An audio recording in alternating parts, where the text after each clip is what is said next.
Her name was Claire Bennett. She was 30 years old, and just 4 days after an emergency cesarean section, her husband's family locked her out and left her standing in the rain with her newborn daughter. The taxi had barely pulled away from the street when Claire realized that her key no longer opened the front door. She tried again, her hand trembling from the pain, but the lock responded with nothing more than a dry click. The incision across her lower abdomen burned and tightened as though it were being torn open little by little. In her arms, baby Emma stirred, then began to cry from the cold. Claire looked through the glass panel in the door. Her husband's mother, Margaret, was standing in the living room. She wore a cream-colored sweater, her arms folded across her chest, calmly watching her daughter-in-law stagger on the porch as though she were observing a scene that had nothing to do with her. Claire knocked on the door. Margaret did not move. A moment later, the door opened only wide enough for a cloth bag to be thrown onto the steps. Inside were a few sets of newborn clothes, an opened package of diapers, and a milk bottle that had not even been washed. Margaret told Claire that she would only be allowed back inside after transferring her entire maternity leave payment into the family's joint account. Claire thought she must have misheard. That money was everything she had saved to care for Emma during the first few months. She had worked until the final week of her pregnancy, enduring back pain, sleepless nights, and Margaret's constant ridicule, all so that she would not have to depend on anyone. But Margaret had planned everything in advance. She knew Claire had just been discharged from the hospital. She knew Claire could not drive herself. She knew her phone had very little battery left. Most importantly, she believed that a woman who had just given birth would be too weak to fight back. Claire looked toward the second floor and saw the curtains in the bedroom shift slightly. Daniel was there. Her husband had been standing behind the window since the moment the taxi arrived. He had seen everything. Claire called his name. Once, then twice. Daniel finally came downstairs, but he did not open the door. He stood behind his mother, avoiding his wife's eyes. In his mind, his fear of confronting Margaret was greater than the shame of watching Claire tremble in the rain. He told Claire that she needed to calm down. He said his mother was only trying to protect the family's finances. He said that if Claire gave in just this once, everything would be over. Each sentence fell more coldly than the rain. Claire did not cry immediately. She only stared at the man who had once held her hand in the operating room and promised to protect both her and their child. Now he stood only a few steps away, yet the distance between them had become a chasm that could never be crossed. Emma cried louder. Claire pulled the thin blanket over her daughter's head and tried to shield her from the wind with her own body. The pain from her incision caused her knees to buckle. A red stain began to spread through her loose dress, but Margaret still did not open the door. She believed she had won. For the past 2 years, Margaret had always called Claire a freeloader. She repeatedly reminded her that the house belonged to Daniel's family and that Claire should be grateful they allowed her to live beneath their roof. Daniel had never corrected his mother. None of them knew that Claire still clearly remembered the small brass plaque that had once been attached behind the front gate before her father died.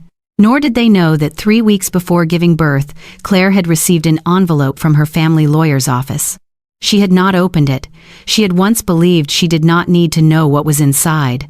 But as she sat in the rain, holding her daughter against her chest and watching her husband turn his back and walk into the living room, Claire understood that her marriage had ended on those very steps. She took out her phone. The battery had enough power for only one call. Claire did not call an ambulance first. She did not call Daniel again. She called her mother. Helena said only one sentence. "Hold Emma tightly. And do not sign anything. I am coming." 10 minutes later, the headlights of a black car appeared at the end of the street. A second vehicle followed behind it. Inside the living room, Margaret still had not realized that the house she had just used to threaten Claire might never have belonged to her at all. The black sedan stopped beside the curb. Helena stepped out before the driver could open the door. She did not run. She did not shout. But every step she took carried a coldness that made Margaret instinctively move away from the window. Helena wore a long, dark, gray coat. Her silver hair was neatly tied into a bun at the back of her head. Her face was calm in a way that was almost frightening. Behind her walked a man in his 50s carrying a black leather briefcase. His name was Robert Hale, the lawyer who had managed Claire's family assets for more than 2 decades. Helena did not look at the house first. She knelt beside her daughter. The blanket around Emma was almost completely soaked. Claire's lips were pale. Both of her hands were stiff with cold, yet she continued holding her daughter tightly against her chest. When Helena saw the blood soaking through Claire's dress, the composure on her face cracked for a single second. She removed her coat, wrapped it around Claire and Emma, then turned to the driver and ordered him to call an ambulance immediately. Only then did the front door swing open. Margaret stepped outside, still wearing the expression of someone who believed she had the right to decide everything beneath that roof. She said this was a private family matter. Helena slowly stood. She asked Margaret whether she truly wanted to discuss ownership and family matters at that exact moment. Daniel appeared behind his mother. When he saw Mr. Hale, the color drained from his face. The reaction lasted only an instant, but Claire saw it. She understood immediately. Daniel knew this man. Mr. Hale opened the leather briefcase. He removed a sealed set of documents, checked the address on the first page, then looked directly at Margaret. He informed her that the house was held by the Bennett Family Trust, which had been established by Claire's father before his death. Daniel's family did not own it. They were merely tenants under a special lease agreement with a nominal rental fee. Margaret laughed. It was not a joyful laugh. It was short, sharp, and filled with contempt. She said the house had belonged to her husband for more than 15 years. She had repaired the roof, replaced the floors, paid the bills, and lived there longer than Claire ever had. Mr. Hale did not argue. He simply handed her a copy of the property ownership certificate. The name of the person in control of the trust was printed clearly on it, Claire Bennett. At that moment, Margaret's face froze. Daniel closed his eyes. Claire looked at her husband. She could no longer hear the rain. She could no longer feel the pain beneath her abdomen. Only one question remained in her mind. How long have you known? Daniel did not answer. Mr. Hale answered for him. 2 years earlier, his office had sent a notice directly to Daniel after discovering that his family had stopped paying the property taxes required under the agreement. Daniel had signed for the letter. He had also attended an online meeting during which every term had been explained clearly. Claire felt something inside her break. For 2 years, Daniel had listened while his mother called Claire a freeloader. He had watched Margaret control the money, forbid Claire from renovating the nursery, and threatened to throw her out whenever she objected. He knew the house belonged to Claire, yet he had remained silent. Margaret spun toward her son and demanded to know why he had never told her. Daniel stammered that he had wanted to avoid conflict. He had believed everything would eventually settle down on its own. He was afraid that his mother would feel insulted if she learned the truth. Helena looked at him as though he were a stranger. She told him that his silence had not preserved peace. It had only given power to the cruelest person in the house. Mr. Hale removed a second set of documents. Daniel's family had failed to pay the property taxes for 3 years. The total amount owed, including penalties and legal expenses, had exceeded $20,000. In addition, changing the locks without authorization and preventing the legal beneficiary from accessing the property constituted a serious violation of the lease agreement. Margaret took a step backward. For the first time, the certainty disappeared from her voice. She said it was only a misunderstanding. She said Claire was emotional after giving birth. She said no one truly wanted to destroy a family over one small argument. Claire raised her head. Rainwater streamed down her face, but her eyes were now completely clear. Locking out a mother who had just undergone surgery, throwing a newborn baby's belongings into the rain, and forcing her to surrender her money was not a small argument. The sound of an ambulance siren rose from the end of the street. Mr. Hale closed his briefcase. He said that the rest would be handled the following morning. But Margaret still did not know that Helena had already signed the most important legal decision before stepping out of the car. The next morning, Margaret woke to the sound of urgent knocking echoing through the first floor. She had barely slept. All night, the documents Mr. Hale had brought remained on the dining table like a threat that could not be torn apart or ignored. Daniel sat motionless in the living room until nearly dawn, while his father, Thomas, paced back and forth, repeatedly asking why no one had ever told him that the house did not belong to them. When Margaret opened the door, Two legal officers were standing on the porch. Behind them was Mr. Hale. He did not step inside. He simply confirmed Margaret's identity, then placed a thick envelope directly into her hands. It was an emergency termination of occupancy notice. Their family had 24 hours to leave the house. Margaret read the first line and laughed, but the sound quickly turned into a strangled breath. She said no one could throw a family onto the street in a single day. She said she had lived there for more than 15 years. She said the law was supposed to protect tenants. Mr. Hale calmly explained that those protections did not apply when tenants falsely claimed ownership, repeatedly violated their financial obligations, changed the locks without authorization, and deliberately prevented the lawful owner from entering the property while she was in a dangerous condition. He mentioned Claire. He mentioned the torn incision. He mentioned the newborn baby left outside in the rain. With every detail, a little more color drained from Margaret's face. Daniel stepped out from behind her. He was still wearing the same clothes from the night before, his eyes bloodshot and his voice hoarse. He asked where Claire was. Mr. Hale did not answer. The hospital had confirmed that Claire was no longer in immediate danger, but she still needed to be monitored because of blood loss and exhaustion. Emma had also spent the night in intensive care so she could be kept warm and have her breathing checked. Daniel lowered his head. He said he wanted to see his wife. At that moment, a car stopped across the street. Helena stepped out with a young woman wearing a dark blue suit. She was a lawyer specializing in divorce and child custody. Margaret understood what was happening even before the woman opened her case. Claire had filed for divorce. She was requesting full custody of Emma and had also asked the court to issue a temporary restraining order against Margaret. Claire's maternity savings account had been secured. Any joint funds that appeared to have been transferred into accounts belonging to Daniel's family were also subject to a freezing request pending investigation. Daniel turned pale. He stepped down from the porch and said this had only been a mistake. He had never wanted Claire and Emma to be in danger. He had only been trying to calm his mother. He believed that if Claire transferred the money, Margaret would open the door and everyone could talk. Helena looked at him for a long time. She said a husband could not stand by while his wife bled and call it an attempt to keep the peace. Daniel had nothing left to say.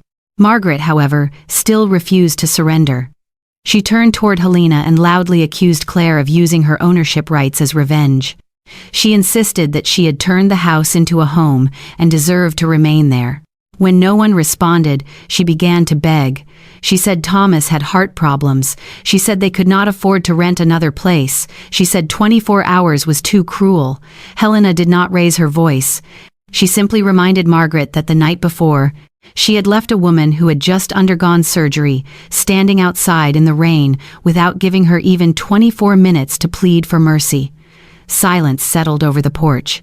By the afternoon, the first suitcases were being dragged outside.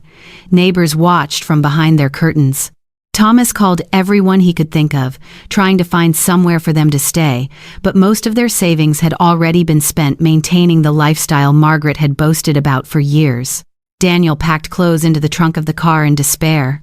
He kept calling Claire, but every call went straight to voicemail. When the last car finally left the driveway, Mr. Fivelost, Hale replaced the locks. Margaret sat inside the vehicle and watched the house disappear behind the glass. One day earlier, she had believed she held the power to decide who was allowed through that door. Now she was the one being shut out. Meanwhile, in her hospital room, Claire signed the final page of the divorce petition. Her hand was still weak, but her handwriting did not tremble. 1 year after the day she was locked outside in the rain, Claire woke in a room filled with sunlight and heard her daughter laughing on the balcony. Emma had learned to walk.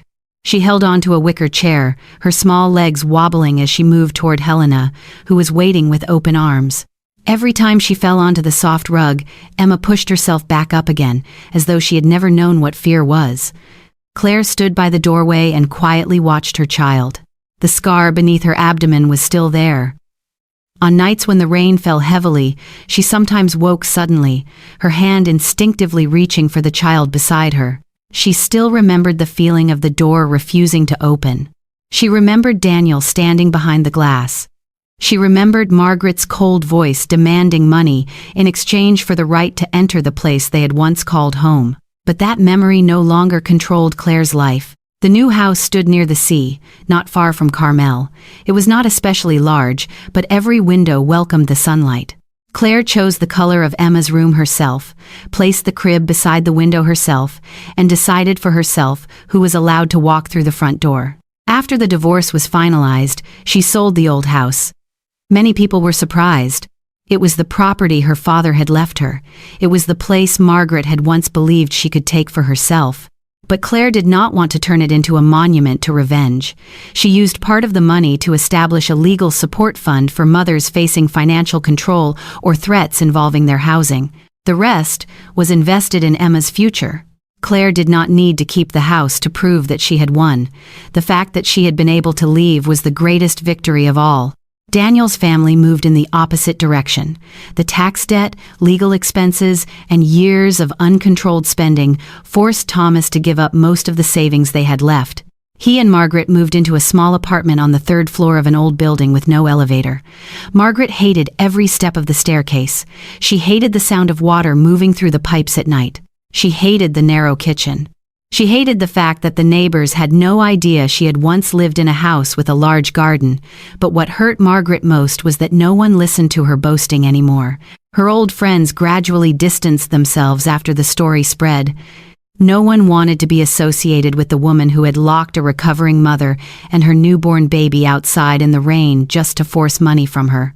Margaret continued telling herself that Claire had destroyed her family. She never admitted that her own greed had done it. Daniel lost more than a house. At first, the court allowed him to visit Emma only under supervision. Those meetings took place in an unfamiliar room under the watchful eyes of a social worker. Emma often turned her face into Claire's chest whenever Daniel came near. He tried bringing toys. He tried apologizing. He tried saying that he had changed.